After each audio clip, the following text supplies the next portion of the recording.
안녕하십니까 여러분, 크립토 토마토입니다. 오늘도 여기저기서 제가 모아온 리플사와 XRP에 관련된 정보 여러분들께 전해드리겠습니다. 일단 이 비트코인 가격을 보시면은 1195불이죠. 어제 10,000불 아래로 떨어졌었는데 다시 이렇게 올라왔습니다. XRP 가격은 어제보다 나은 27센트. 마찬가지로 다른 알트코인들 역시 상승한 모습들을 보여주고 있습니다. 일단 임시적인 반등일 수 있기 때문에 안심을 하는 것은 좀 이르겠죠. 자, 그럼 오늘 준비한 소식들로 넘어가 보도록 하겠습니다. 자, 저번부터 계속되는 반복되는 문제인데요. 제목을 보시면 첩첩산중 블록체인 해외 송금 8개월째 결론을 못 냈다. 과기정통부 암호화폐 서비스 모인 5차 심의 대상에서 제외. 그 이유는 바로 금융위 법무부 눈칫밥에 결론을 못 낸 것이다. 여러분들도 기억을 하시겠지만은 암호화폐 송금을 한국에서도 하려는 회사가 있죠. 바로 모인이라는 회사인데요. 이 회사는 지난 1월 과기정통부의 블록체인 기반 송금 사업을 규제 샌드박스에서 허용해달라고 요청을 했었습니다. 그러나 과기정통부는 지난 2월 열린 1차 심의부터 지금까지 줄곧 모인의 서비스 허용에 대해서 결론을 내리지 않고 있습니다. 그들은 계속해서 관계 부처와 협의가 필요하다는 입장을 거듭 밝히면서 차일피일 미루고 있는 상황입니다. 블록체인 업계는 한국에서는 신시장 개척이 너무 어렵다며 답답함을 토로합니다. 모인보다 늦게 규제 샌드박스 심의를 신청한 다른 업종에 속한 업체 수십여 곳은 이미 서비스 허가를 받은 상태이고, 이 모인뿐만 아니라 암호화폐 관련 신사업은 철저하게 외면당하고 있다라는 것이죠. 이 같은 상황이 벌어진 이유에 대해서는 업계에서는 암호화폐를 여전히 인정하지 않고 있는 금융위원회와 법무부, 그리고 세금 정책을 마련해야 되는 기획재정부 등 부처 간의 대립을 원인으로 꼽고 있다라고 이야기를 하고 있습니다. 자, 이 모인이라는 회사에 대해서 저에게 안 좋은 이야기를 해주신 분도 계셨었는데 제가 그런 부분까지는 자세히 모르겠고요. 일단은 국내에서 규제 샌드박스 자체가 허용이 되고 있지 않습니다.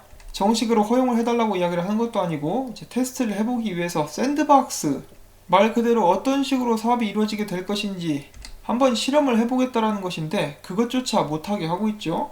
암호화폐 관련 신사업은 철저하게 국내에서 외면당하고 있는 상황인데 그 이유가 굉장히 웃기죠. 지들끼리 밥그릇 싸움 하는 거, 기싸움 하는 것 때문에 이 나라 미래를 이렇게 통째로 희생을 시키고 있는 그런 모습이 보여지고 있습니다.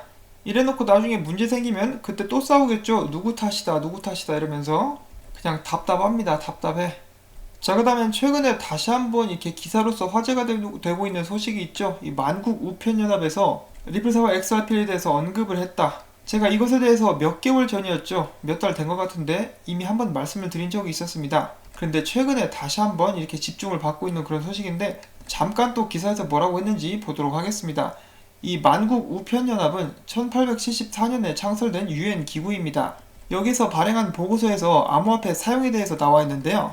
그들은 암호화폐 사용은 필연적이고 다음과 같은 이유들로 만국 우편연합은 XRP에 대해서 좋은 의견을 갖고 있다라고 이야기를 하고 있습니다.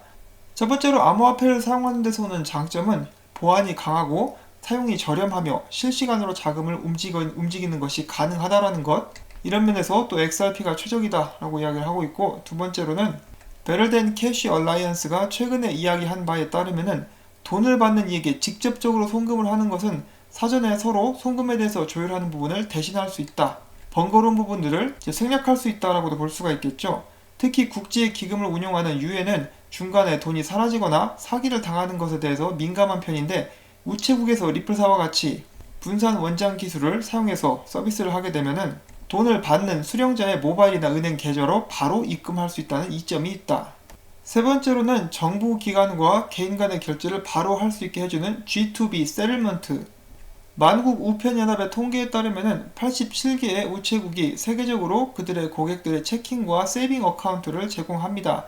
다 합쳐서 10억 개 정도 되는 그런 계좌 숫자들인데 대부분 취약계층을 위한 것들로 정부가 개인에게 바로 송금을 하는 방식으로서 그들의 월급이나 지원급여, 연금 등을 관리하는 데 사용이 됩니다. 전 세계 많은 정부들이 모바일 솔루션이 이러한 정부기관이 바로 개인에게 결제를 지원하는 방법 중에는 제일 좋은 방법이라고 인정을 하고 있는 그런 상황이며, 리플사의 분산 원장 기술을 통해서 더욱더 투명한 거래, 부정부패 없는 거래를 만들어 나가는데 크게 이바지할 수 있습니다 라고 이야기를 하고 있습니다. 여기에는 실려있지 않은데 그 보고서에는 그림도 이렇게 나와 있었죠. 그 그림이 어떤 식으로 나왔냐면은 저도 기억이 나는데 A라는 사람이 있고 B라는 사람이 있어요. 근데 A라는 사람이 B에게 국제 송금으로 XRP를 바로 보냅니다. 그러면 B는 XRP를 받아가지고 우체국으로 가요. 그럼 우체국에서 그 XRP를 환전해주는 그런 그림 설명이 이렇게 또 나와 있었죠. 그런 부분들도 이제 기억이 나가지고 잠깐 말씀을 드려봅니다. 자, 그 다음 소식입니다. 최근에 거대한 파트너십으로서 주목을 받았었던 리플사와 머니그램의 딜, 그리고 이런 XRP 사용을 더 잘 할 수 있기 위해서, 이 파트너십을 더 강하게 하기 위해서 리플사의 카이나 반다이크 씨가 머니그램의 이사회 일원으로서 취임을 하게 되었습니다.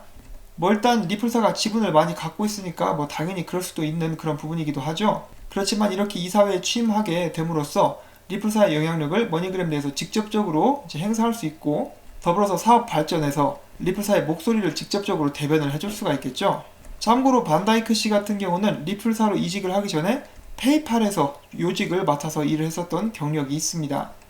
그리고 또한 최근에 XRP 커뮤니티에서는 이런 의견이 올라왔었는데요. 이 머니그램 같은 경우는 리플사와의 파트너십을 체결함으로써 주식 가격이 꽤 많이 올랐죠.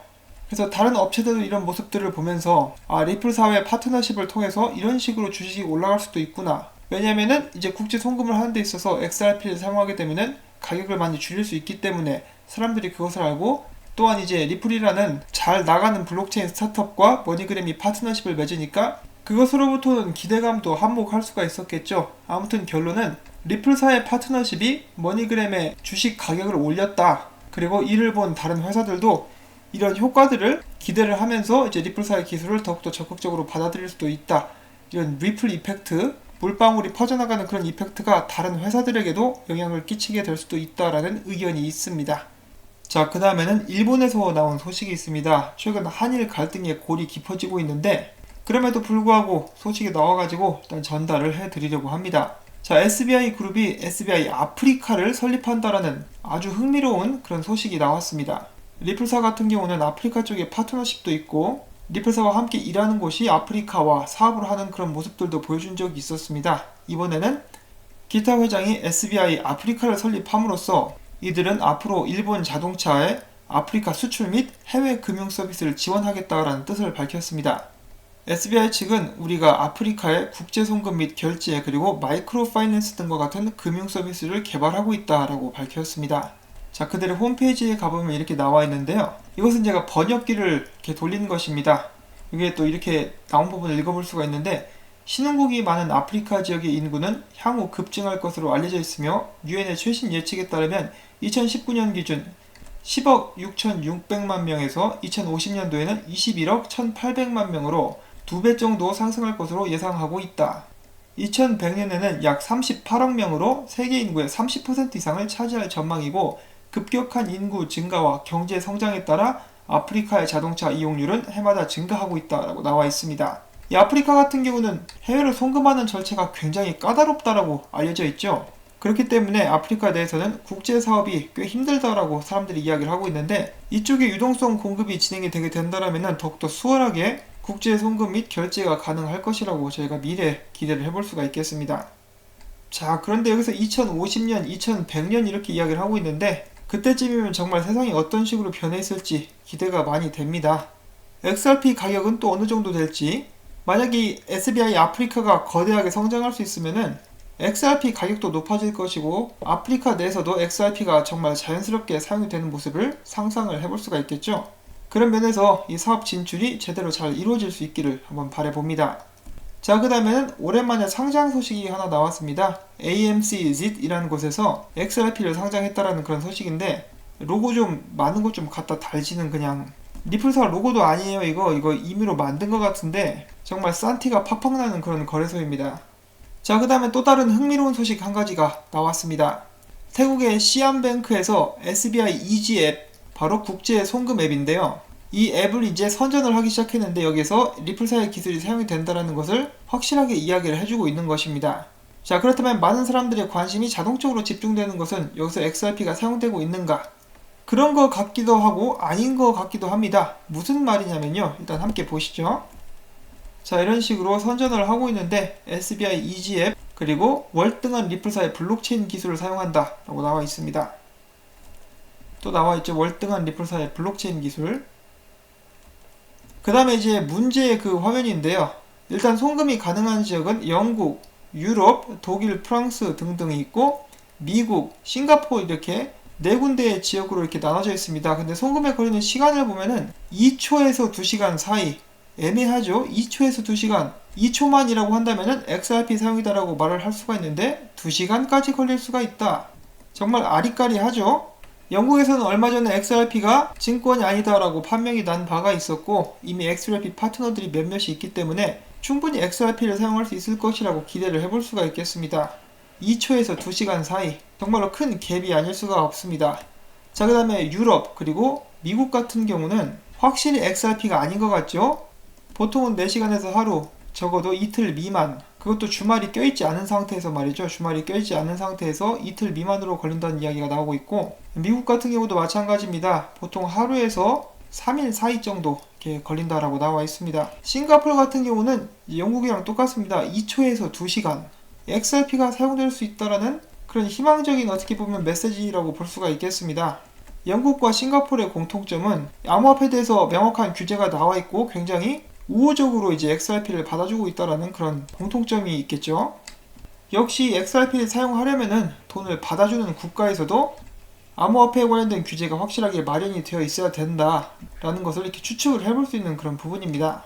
참고로 XRP로 송금을 할 때는 3초에서 4초, X커런트는 이제 8분에서 10분 정도 이렇게 걸린다라고 저희가 들어본 바가 있죠.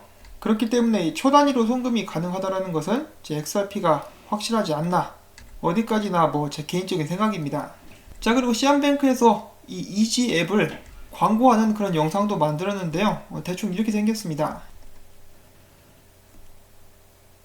꼬부랑꼬부랑 글씨라서 제가 읽을 수는 없겠지만 뭐 거의 튜토리얼 정도라고 볼 수가 있겠습니다. 아, 영어도 나와있네요. 꼬부랑꼬부랑이 아니라. 네, 죄송합니다. 자, 그 다음에는 이 딜립 라우가 최근에 이런 트윗을 남겼습니다. 스웰 2019에서 스피커로서 참여하게 된 사람들 중에 BKC의 CO에 관해서는 제가 얼마 전에 전달을 해드린 적이 있었죠. 그런데 여기는 이 사람 RIB, 인도의 중앙은행이죠. 거기에 이제 전 총재가 또 키노트 스피커로서 참여하게 된다라고 합니다. 흥미로운 소식이죠. 지금 암호화폐를 못 잡아먹어가지고 안달난 인도의 중앙은행 전 총재가 스웰에 참석을 하게 됩니다. 자, 뭐 전 총재이기는 하지만 그래도 이미 인맥이 굉장히 많겠죠. 인도 내에서 리플사가 사업하는데 정말 크게 도움을 줄 수 있을 것이라고 생각을 해볼 수가 있겠습니다. 자, 이렇게 해서 여러가지로 오늘도 긍정적인 소식들이 몇 가지가 나왔었는데요. 저도 여러분들의 심정을 잘 압니다. 이렇게 소식이 나오면 뭐하냐, 왜 가격이 올라가지 않느냐. 부디 이렇게 힘드신 분들은 제 개인적인 바람으로는 이 수요일 전에 꼭 크게 펌핑이 와서 전부 다 빠져나가실 수 있기를 바랍니다. 저는 여기 좀 오래 있으려고요.